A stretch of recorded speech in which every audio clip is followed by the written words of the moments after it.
ইন্টারস্টিক্সের দর্শক বন্ধু সবাইকে স্বাগতম। শুরু শুরুতেই জেনে নেওয়া যাক বিএনপি কি বলছে। বিএনপির স্থায়ী কমিটির সদস্য সালাউদ্দিন আহমেদ বলেছেন, জাতীয় ঐক্যমত্য কমিশন ঐক্য নয় অনৈক্যের প্রচেষ্টা চালাচ্ছেন বলেই তিনি অভিমত দিয়েছেন। তিনি বলেছেন, ৮৪টি প্রস্তাবের বিষয়ে যে তাদের সিদ্ধান্ত হয়েছিল জুলাই সনদে, সেখানে কিছু নোট অফ ডিসেন্ট আছে, কিছু প্রস্তাবে তাদের সম্মতি নেই এবং কিছু কিছু দলের অসম্মতি রয়েছে, যেগুলো তারা আগামী নির্বাচনের ম্যানিফেস্টোতে উল্লেখ করে নির্বাচনে অংশ নেবেন এবং যদি তারা তাদের সেই নির্বাচনী ম্যানিফেস্টো তারা জনগণকে বুঝিয়ে নির্বাচনে পরাজিত বা জয়ী যেতেই হন, যদি পরাজিত হন তাহলে তো তাদের নোট অফ ডিসেন্ট বাতিল হয়ে যাবে, আর যদি নির্বাচিত হন তারা তাদের মতো করে এই জুলাই সনদকে বাস্তবায়ন করবেন। এরকম প্রস্তাব ছিল, কিন্তু বর্তমানে জুলাই সনদের বিষয়ে জাতীয় ঐক্যমত্য কমিশন যে রকম প্রস্তাব বা সংস্কার প্রস্তাব উপস্থাপন করছেন, সেটি কিন্তু সেই ঐক্য প্রতিষ্ঠার সামিল নয়, অর্থাৎ সেই ৮৪টি প্রস্তাবের মধ্যে নেই। তাহলে নতুন করে যে প্রস্তাবগুলো দেওয়া হচ্ছে সেটি আসলে অনৈক্যের কারণ বলে তারা মনে করছেন। এদিকে জুলাই সনদ বাস্তবায়নের জন্য জাতীয় ঐক্যমত্য কমিশন প্রধান উপদেষ্টার নির্বাহী আদেশ দেওয়ার জন্য একটি একটি প্রস্তাব চূড়ান্ত করেছেন, যে নির্বাহী আদেশের মধ্যে জাতীয় গণভোট, জাতীয় নির্বাচনের সঙ্গে অথবা নির্বাচনের পরে অনুষ্ঠানের প্রস্তাব দেওয়া হয়েছে। একই সাথে এই জাতীয় সনদ যদি বাস্তবায়ন করে সংসদ সিদ্ধান্ত নিয়ে বাস্তবায়ন করতে না চায়, তাহলে আপনা আপনি বা অটোমেটিক এই সনদ জুলাই সনদ বাস্তবায়ন হবে বা কার্যকর হবে বলে প্রস্তাব রাখা হচ্ছে বলে জানিয়েছেন জাতীয় ঐক্যমত্য কমিশনের সহসভাপতি অধ্যাপক আলী রিয়াজ। বিষয়টি নিয়ে বেশ আলোচনা সমালোচনা, পক্ষ বিপক্ষ মত মতের বিষয় উপস্থাপিত হচ্ছে। দেখা যাচ্ছে পর্যবেক্ষক মহলের যারা বিশেষজ্ঞ মহল, তাদের মতামত নেওয়া হয়েছে। একই সাথে বিএনপি যে স্থায়ী কমিটির সদস্য সালাউদ্দিন আহমেদ যেটি বলেছেন, যে যদি রাজনৈতিক দলগুলোর মধ্যে ঐক্য সৃষ্টি করবার জন্য কিংবা যে নির্বাহী আদেশের প্রস্তাব দেওয়া হচ্ছে সে বিষয়গুলো নিয়ে কিন্তু রাজনৈতিক মহলের সাথে বা রাজনৈতিক দলগুলোর সাথে পৃথকভাবে আলোচনা করার প্রয়োজন রয়েছে। কারণ এমনিতেই ৮৪টি প্রস্তাবের মধ্যে অনেকগুলোতেই তাদের মতের পার্থক্য আছে এবং তারা সেখানে নোট অফ ডিসেন্ট দিয়েছেন, যেটি জুলাই সনদের স্বাক্ষরকৃত অংশে কিন্তু সেই অংশগুলো সন্নিবেশিত করা রয়েছে। এখন যে নির্বাহী আদেশ তৈরি করা হচ্ছে সেখানে কিন্তু এই নোট অফ ডিসেন্টের প্রসঙ্গটি থাকছে না। সেই কারণে উভয়ের মধ্যে আবারও একটি আলোচনা বা প্রস্তাব রয়েছে বিএনপির পক্ষ থেকে। একই সাথে তারা যে বলছেন যে তারা আগামী নির্বাচনে বড় ধরনের একটা জোট করবার প্রচেষ্টা অব্যাহত রেখেছেন এবং তারা সকল রাজনৈতিক দল তাদের সমমনা যারা তাদের সাথে শরিক হতে চান তাদেরকে তারা শরিক করে নির্বাচনে অংশ নিতে চান। এদিকে একটি বিষয় বেশ আলোচনা এবং সমালোচনার কারণ হয়ে দাঁড়িয়েছে, যে প্রধান বিচারপতি ৩ জন বিচারপতিকে শোকজ করেছেন। এরকম প্রচার বা এরকম সংবাদ মাধ্যমে আসার পর সুপ্রিম কোর্টের জনযোগাযোগ বিভাগ থেকে, গণসংযোগ বিভাগ থেকে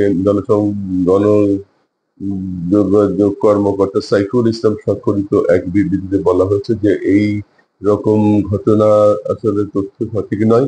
অর্থাৎ ৩ জন বিচারপতিকে শোকজ নয়, ৩ জন বিচারপতি একই দিনে ৮০০ মামলার জামিন দেবার ঘটনায় বা জামিন দেবার যে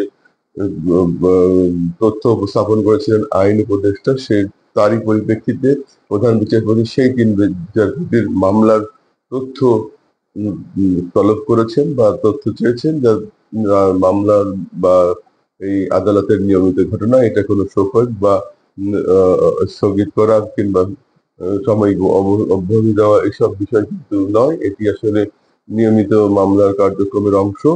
তবে ইতিপূর্বে আইন উপদেষ্টা আসিফ নজরুল, তিনি একটি আইন বিষয়ক সভায় প্রধান বিচারপতির দৃষ্টি আকর্ষণ করে বলেছিলেন যে একই দিনে ৮০০ মামলা কি করে শুনানি করা হলো, সে বিষয়টি আসলে প্রশ্নবিদ্ধ। তার পরিপ্রেক্ষিতে প্রধান বিচারপতি ৩ জন বিচারপতি যারা ৩ জন এই রকম ৮০০ মামলার জামিন দিয়েছেন, তাদের সেই মামলার নথি তলব করেছেন বলেই জানানো হয়। এ বিষয়ে আইনবিদ যারা রয়েছেন তারা বলছেন ঘটনাটি আসলে দৃষ্টিকটু, তবে আইন সিদ্ধ করেই সবকিছু করা উচিত। আইনের বাইরে যে এরকম কোনো আইনের প্রতি মানুষের শ্রদ্ধাহীন হয়, এরকম কোনো উদ্যোগ বা এমন কোনো কর্মকাণ্ড পরিচালিত না করার জন্য সকল মহলের প্রচেষ্টা থাকা উচিত বলে বিরোধী মহল এবং যারা আইন বিশেষজ্ঞ তারা বলছেন।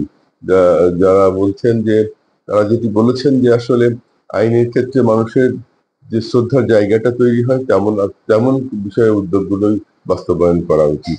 এদিকে এনসিপির পক্ষ থেকে বলা হয়েছে যে জাতীয় পার্টির কেমন করে সাহস পেয়েছে যে তারা আওয়ামী লীগকে পুনর্গঠন করবার প্রচেষ্টা নিয়েছেন।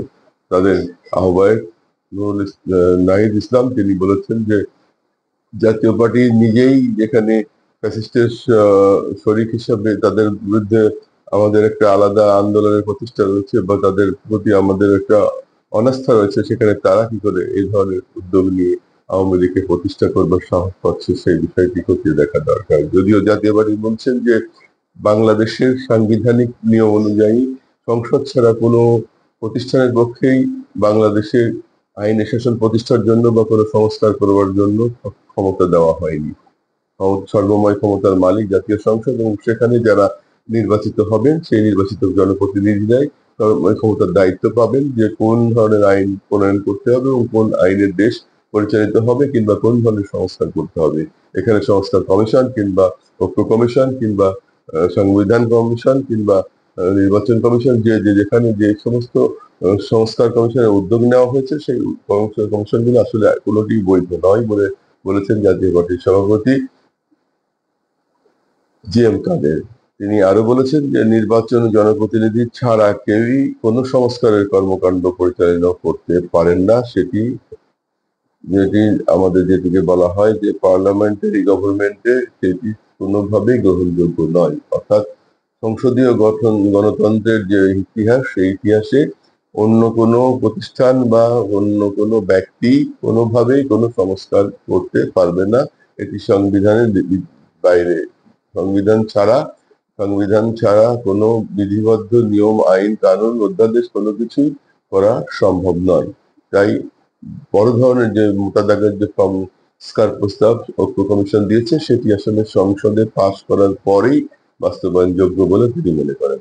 এই বিষয়ে আমরা যেটি জানাতে চাই সেটি হলো সবসময়ের জন্য আমরা ভালো কাজকে উৎসাহ দেব, নিজেরা ভালো কাজের সাথে সম্পৃক্ত হবো, যার যেখানে যতটুকু দায়িত্ব সে সেখানে সেই দায়িত্বটুকু পালন করবো, সেই প্রত্যাশা জানিয়ে আমরা আগামী পর্ব দেখার আহ্বান জানাচ্ছি। সবাই ভালো থাকবেন। আল্লাহ হাফেজ।